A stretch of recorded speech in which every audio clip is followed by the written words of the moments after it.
Hola, buenos días a todos. Mi nombre es David Scores. Bienvenidos al curso de cálculo tensorial y estamos ya en una de las lecciones más importantes, la lección 7, donde os voy a dar por primera vez una definición de tensor. Una definición de tensor que además va a ser muy intuitiva y que estoy seguro de que todos vosotros la va a comprender.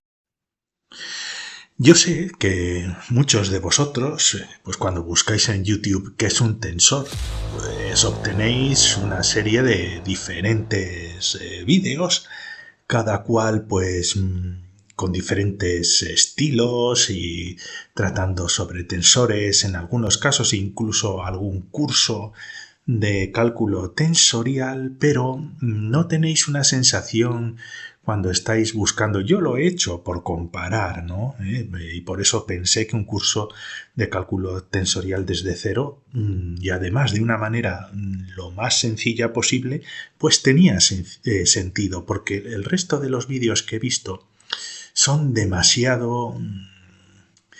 no sé cómo podría describirlos. Acabo siempre con una sensación pues de este estilo, ¿no? De volverme un poco loco. O también he acabado con una sensación, pues, como este What? señor diciendo, pero ¿qué es What? esto? ¿De What? qué me estás hablando? No, yo lo único que What? quiero es What? comprender que es un tensor. What? Y esa es una grandísima dificultad. Es una grandísima dificultad para todos los estudiantes que os estáis involucrando en aprender cálculo tensorial y también relatividad general, que muchas veces es muy difícil definir qué es un tensor, dado que no es una estructura, como os diría yo, algo como decir el momento, ¿no? Masa por velocidad, o la energía, que todos tenemos una idea intuitiva. Acabamos todos un poco como las caritas de estos niños, ¿no? De ¿qué me estás hablando? Pues hoy lo vamos a intentar explicar comenzando con unos ejemplos muy sencillos y aprovechando el resto de lecciones que, si os habéis fijado, no he utilizado muy frecuentemente la palabra tensor. ¿De acuerdo? Lo he hecho a propósito y mi idea era precisamente el poder avanzar un poquito en los temas importantes de notación antes de irnos a un concepto como el de tensor, que es, pues bueno, un poquito, ¿cómo os diría yo? Hay que tener cierta intuición.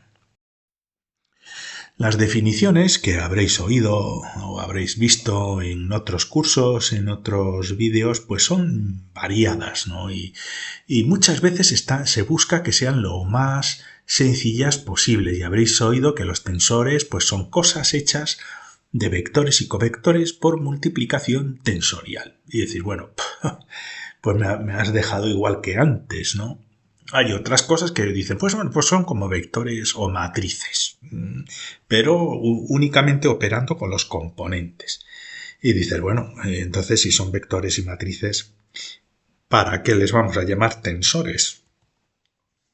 Y hay ya definiciones tan surrealistas, pero son definiciones que además son certeras, lo sé. Eso lo comprenderéis conforme vayamos avanzando en el curso, ¿no?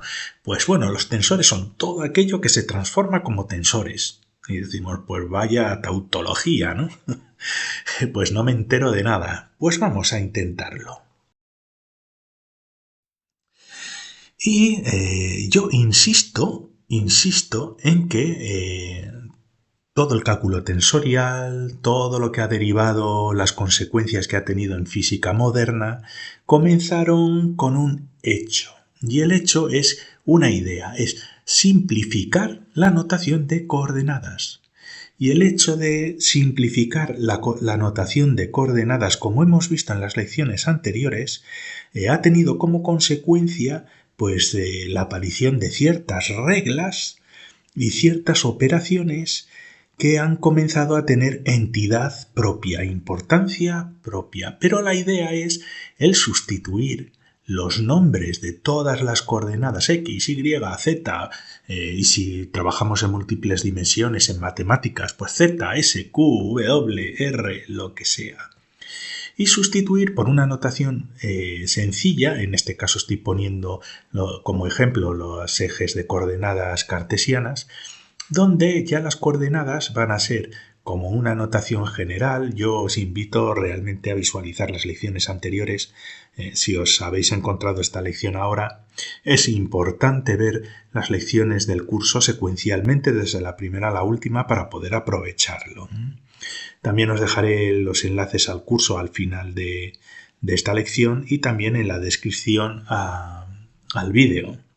Pero bueno, la idea es utilizar una notación muy general donde colocamos x como una nomenclatura general de coordenadas y un superíndice aquí donde si cambiamos el número cambiamos el tipo de coordenada y podemos asociar a la coordenada x con el superíndice, un índice contravariante 1 al eje de las x, la coordenada x con un superíndice 2 al eje de las y y a la coordenada x con el superíndice 3 a la z. Estoy poniendo este ejemplo, podría haber puesto cualquier otro ejemplo, pero la idea es que utilizando esta notación podemos representar, y aquí esto es importante, este concepto es importante, podemos representar a todas las coordenadas que nosotros queramos de una manera general como x con un superíndice y latina, donde y va cambiando desde 1 hasta n, hasta la coordenada que queramos. Puede ser i latina, puede ser j, puede ser m, puede ser n. En general los índices de letras latinas indican números que van del 1 a n. Y si utilizamos letras griegas, de una manera, podemos utilizar también letras griegas sin problema, pero como al menos en relatividad general, el introducir las letras griegas implica que las coordenadas van desde la letra griega igual a 0, por la coordenada temporal, 1 la x, 2 la y, ¿de acuerdo? No tiene la mayor importancia. Pero aquí lo importante es que ahora tenemos una representación, esto representa a todas nuestras coordenadas dependiendo de los numeritos que tengamos aquí. Y hemos pasado de simplificar la notación de esta manera a generar un objeto matemático general que nos representa todas estas identidades, las coordenadas. En nuestro ejemplo en concreto, este objeto refleja las tres coordenadas simultáneamente, de esta manera. En una sola estructura, es decir, con una sola nomenclatura x superíndice y latina, estamos representando cualquiera de las coordenadas, siempre y cuando cambiemos el número en la y latina. Y a esta cosa que hemos definido, que representa a estas tres coordenadas, lo vamos a considerar un objeto matemático, si queréis un objeto algebraico. En nuestro ejemplo en concreto, este objeto representa tres componentes, tiene tres componentes y el número de componentes está reflejado por el número de números que y puede adoptar. Pero en este caso pues refleja tres componentes, podría reflejar 20, ¿de acuerdo? Pero en este caso en concreto refleja tres componentes. Y a este objeto, que de manera general representa diferentes identidades, diferentes componentes dependiendo del número que adopte y latina, lo vamos a llamar un tensor. Lo bautizamos como tensor. Y este es un ejemplo de tensor, un objeto algebraico que depende de las coordenadas, de hecho estos son las propias coordenadas, y que representa, que está hecho de diferentes componentes, representando a todos esos componentes.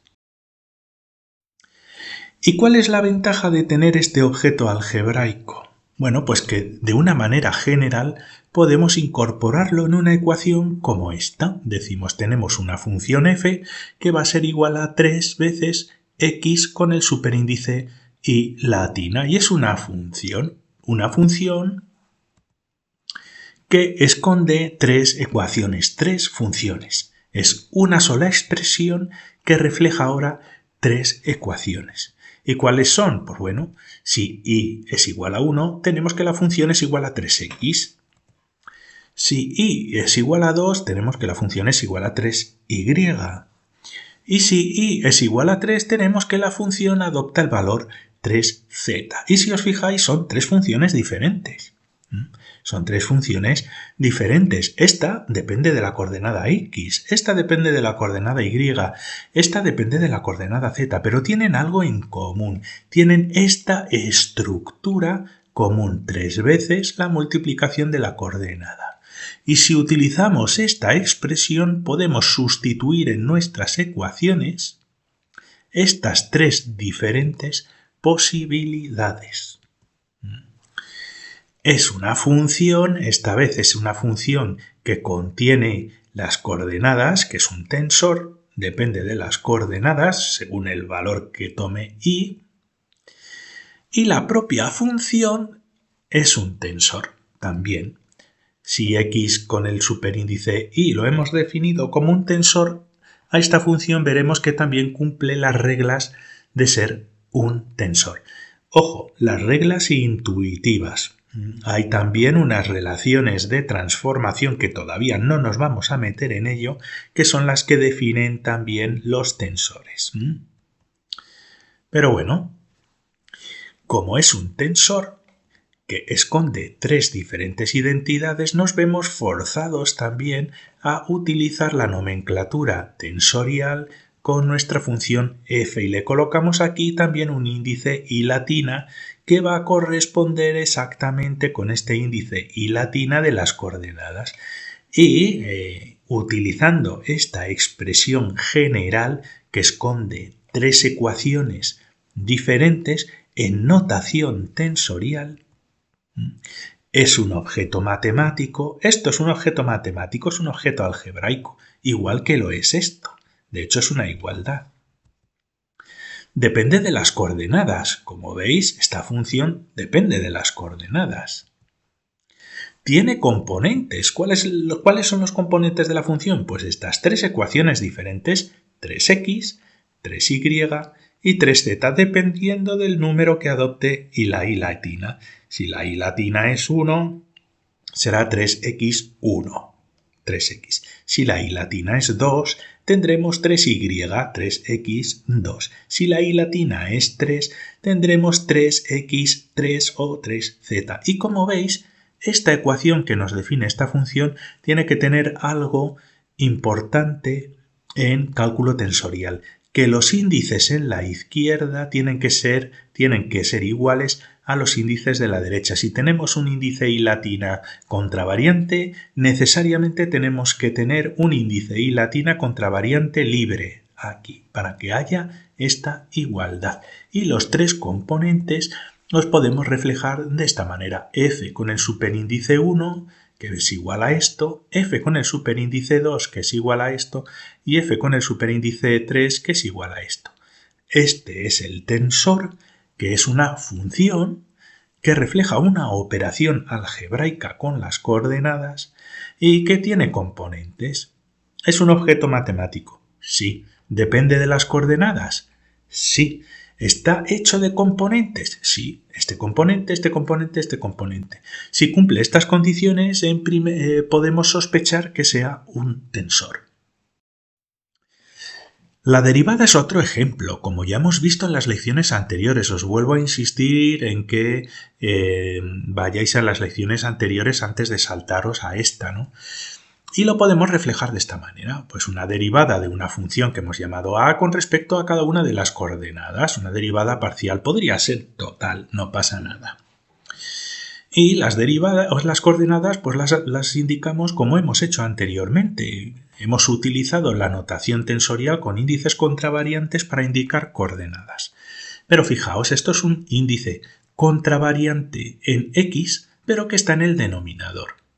Y sacamos una regla absolutamente de notación también, donde dijimos que si tenemos un índice contravariante que está en el denominador, lo podemos considerar como un índice covariante, como un subíndice.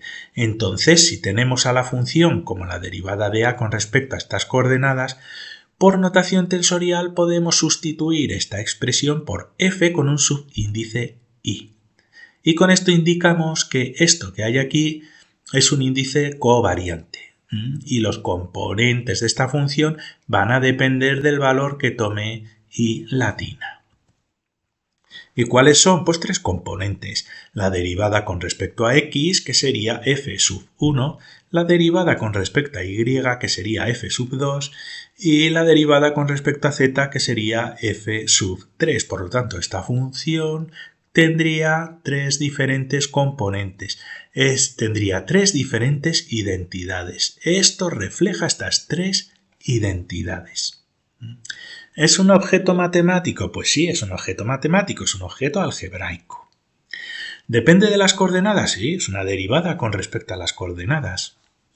¿Contiene componentes? Sí, esta función o estas derivadas representan a tres diferentes identidades que los podemos considerar componentes, como si fueran los componentes de un vector. El componente x, y y z, ¿vale? 1, 2 y 3. Tres componentes.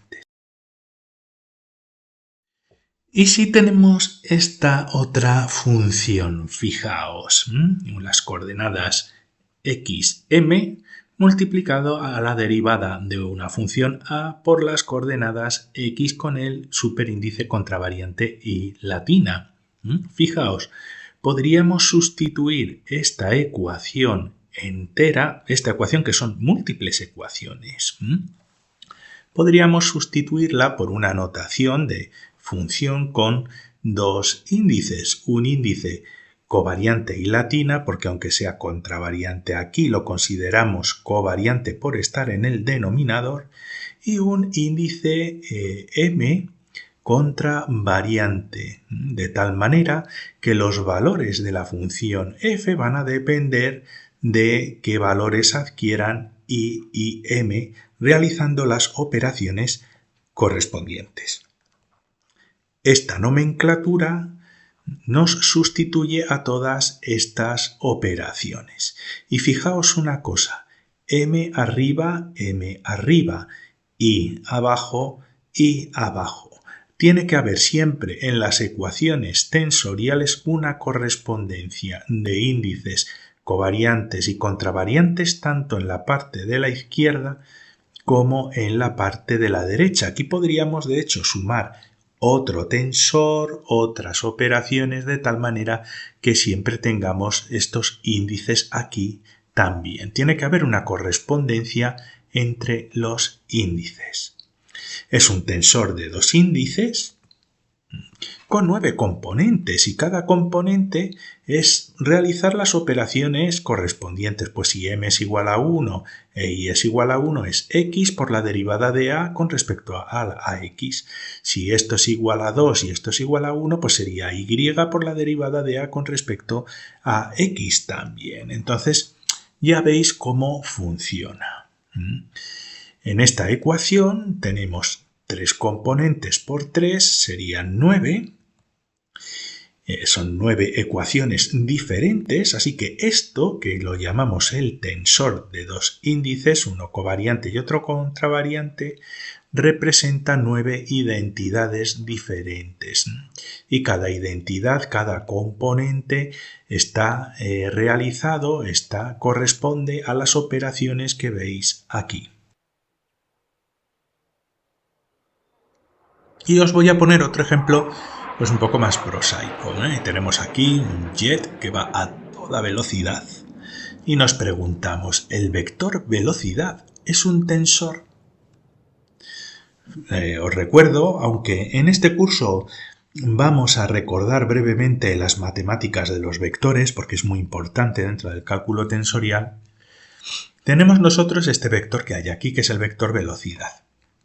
Es básicamente lo que cambia el vector posición, lo que cambia la posición con respecto al tiempo. Y esto lo calculamos, los cambios de algo con respecto a otra cosa, lo hacemos con derivadas. Cuánto cambia la posición con respecto al paso del tiempo. Y este es el vector velocidad. Y como sabéis, el vector velocidad lo podemos descomponer en tres componentes. Un componente de velocidad en la coordenada x, un componente de velocidad en la coordenada y y un componente de velocidad en la coordenada z. Y los colocamos como índices contravariantes. Esto en notación tensorial simplemente lo sustituimos por sus valores numéricos. V contra variante 1, V contra variante 2 y V contra variante 3. Y esto podemos sustituir al vector velocidad, más que al vector velocidad, a los componentes del vector velocidad con una expresión general tensorial con una velocidad y con el superíndice y latina que tenemos aquí, v, i. Este es el vector velocidad en sus componentes. Son los componentes del vector velocidad. Si i latina es igual a 1, el componente x. Si i latina es igual a 2, el componente y. Y si i latina es igual a 3, el componente z. Por lo tanto, podemos considerar al vector velocidad, a los vectores, como tensores. ¿Es un objeto matemático? Pues sí, es un objeto matemático. ¿Depende de las coordenadas? Claro, tenemos aquí que la velocidad, el vector velocidad, tiene un componente x, un componente y y un componente z. ¿Contiene componentes? Sí, tres. En física newtoniana, evidentemente. Componente de la x, componente de la y, componente de la z. Componente 1, componente 2, componente 3. Entonces, ¿todo esto de lo que hemos hablado es un tensor? Pues sí, es una definición intuitiva, que os he dado una definición más intuitiva y que creo que queda clara, que si os fijáis básicamente es una cuestión de notación. Y también tenemos la definición más formal que la he sacado de Wikipedia y es la siguiente, que la vamos a analizar. Un tensor. Objeto algebraico que describe una relación multilineal entre conjuntos de objetos algebraicos relacionados con un espacio vectorial. Y leéis esto y dices, ¿pero esto qué es?